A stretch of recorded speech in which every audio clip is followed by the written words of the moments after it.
Assalamu alaikum туугандар. Бүгүн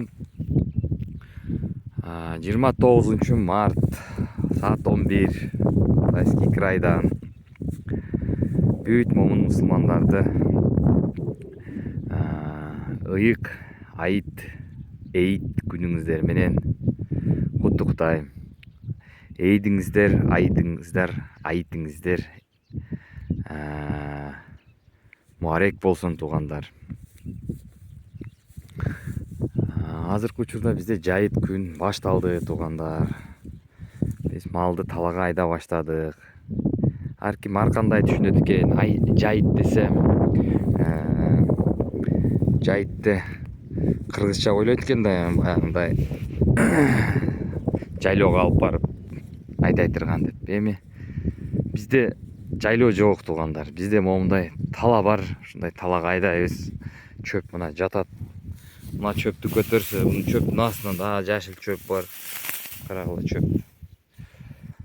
Суу бар, чөп бар. Ушул чөптү жеп, астыдагы жашыл чөп чыгып атат. Жашыл чөптү жейт. Ушу менен семирет туугандар. Тоо жок бизде Алтайский крайда. Биз тоолуу Алтайда жашабайбыз. Тоолуу Алтайда тоолорду местнелер полный ээлеп алып алган бүт. Жакта бош жер жок, пустой жер жок. Ал жакта бираз азыр деле жапайчылык бар. Баягындай канда бар го, ханчылык ошондой. Бүт жерлерди, тоолуу жерлерди, жалпы тоолуу Алтайды ээлеп алышып алган. Ал жактан жерлер да кымбат. Бизден алыс. Кооз жерлер. Жок, бизде мына ушу Алтайский крайда момундай тала. Белге чейин келген чөп кубаланып жатат. Күздө орулбай калып кеткен, техникасы жоктор ушундай чөптөргө муктаж болот, бирок техникасы барлар өз үчүн оруп алат туугандар. Азыркы учурда мынакей ушу чөптөрдү жедирип, астындагы чөптөрдү уйлар таап жеп жүрөт. Ким мал алып берем дегендер толтура келип өзүңөр алгыла, жок болсо авитонду издеп көргүлө, малдар чыгып атат. Жаккан малдарды бизге жакын, алыскы малдарды карабагыла. Жол киреси кымбат, километр 50 сом, 60 сом болуп атат азыр. Ошого кымбатка түшөт жол киреси. Ушул биздин тегеректе кандай букалар болсо, силерге жаккан болсо алгыла. Ушу Рубцовск тегерегинде 200 километр тегерегинде Барнаулдан да жарай берет. Ошондо арзан түшөт. Малдар келип түшөт акырын. Жайытыбыз баштадык. Бир айга 1000 сомдон дагы эле түшүнө элек адамдар бар экен. Весь сезонго 1000 сом деп сурагандар да бар да. Весь сезонго 1000 сомдон болсо мен деле кайтара берем башкаларга 1000 сомдуктар.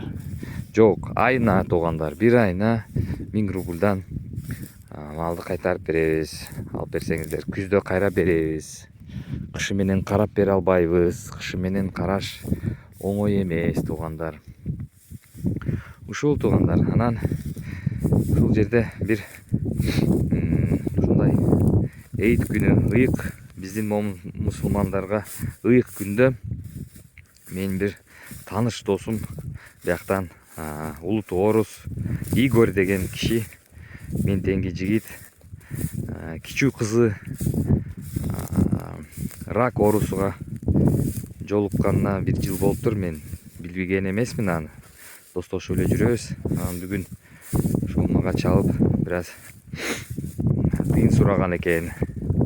Эгерде болсо берип тур, мен кийинчерикте берем деп, билетке акчасы жетпей жатат экен. Балдары менен, кичүү кызы менен кайра ошол Москвага ден соолугун изилеткени барыш керек экен, бирок тилекке каршы тыйыны жок калып жетишпей ошол мага чалган экен. Мен эми колумдан келгенинче бердим. Анан ушул YouTube каналымды колдонуп, ушул Игорьга, улут оорус болсо дагы эмне болсо дагы бүгүн ушул өтө маанилүү күн да бизге. Кайрымдуулук кылам дегендер болсо колуңуздардан келген кайрымдуулукту ушул Игорьдин кызы айыгып кетиш үчүн 10 сом болсо дагы, 20 сом болсо дагы, 100 сом болсо дагы жиберишке көңүлүңөр барса жөнөтүп койгула. Бизди мусулмандарды канчалык кең пейилдигибизди көрсөтүп, анан ушул эйт күнү сиздерге ошол кылган кайрымдуулугуңуздарга Кудайым ырайымын төгүп сиздерге ден соолугуну берсин. Сиздерге жигиттер, мырзалар, айымдар, эжекелер, акелер, байкелер, ушул күнү өтүп кетпеңиздер. Ушул билем муктаж болгондор аябай көп. Өзүбүздүн канча Кыргызстанда арестелер ооруп жатат, ага да кылып атат, адамдар беришип атат, мүмкүнчүлүгү барыча. Бүгүн ушул Игорьдин кызы 1 жылдан бери ооруп жатат экен. Аны мен билген эмесмин. Бүгүн ушинтип муктаждыкта чалып туруп сураган экен. Ошо сураган акчасын бердим. Бирок аябай көп керек экен аларга. Мен ошол Игорьдин номерин жазып коем. Сиздерде колуңуздарда бар, Россиядан болобу, каяктан болобу, мүмкүнчүлүк барыча ушул адамга кайрымдуулук кылып коюңуздар, сураныч. Дуа кылып коюңуздар, дуа кылгандар болсо. Ошол достор, туугандар, рахмат. Игорьдин номерин жазып коем. Игорьдин өзүнө чалып дагы сурап көргүлө. Эмне менен ооруп жатат. Ишенбестик көрсөтсөңүздөр, анан эмеге картадан акча жөнөтсөңүздөр, Тинькофф банкына жөнөтөсүздөр. Игорьдин Тинькофф банкына. Игорьдин Тинькофф банкына жөнөтүп атканда на лечение деп жазып койгула. Ошондой функциясы бар. На лечение деп. Ошол комментариясы болот. Жөнөтүп жүргөндөр баары билет. На лечение деп жазып койсо ошол картасын култап койбойт. Азыр ушундай мезгил болуп атат. Карталарга арка жактан акча түшсө, мааниси жок акчаларды култап коюп атат да. Ушинтип блокировать этип. Туугандар, ошого сиздерден суранып кетет эдим. Бир ушул Игорьдин кызына жардам берип коелук, мүмкүнчүлүк барыча. Кимдин колунда бар болсо, билем баары ушул өзү муктаж, бирок ушунча муктаж Кыргызстанда да бар, Өзбекстанда да бар, Тажикстанда да бар. Бирок аларга дагы Кудай кааласа кайрымдуулук кылышып атат, кылып жатабыз. Мен дагы кылып жатам колумдан келгенче. Ошо туугандар. Анан видеону көрүп туруп лайк бассаңыздар, бул ошол мени жоготуп алган адамдарга жетип барат. Сиздердин лайкыңыздар. Лайк коюш бекер, туугандар. Анан жаккан болсо, жаккан эмес болсо жөн эле койгула. Дагы группаларга жөнөтүп жиберсеңиздер, классташ, айылдаш, достор, тууган уруктардын группаларына. Туугандар, азыркы учурда сатыла турган 25 гектар менен жер үй бар. Алуучулар болсо чалгыла. 25 гектар жери менен чоң үй, конверт менен салынган үй сатылат.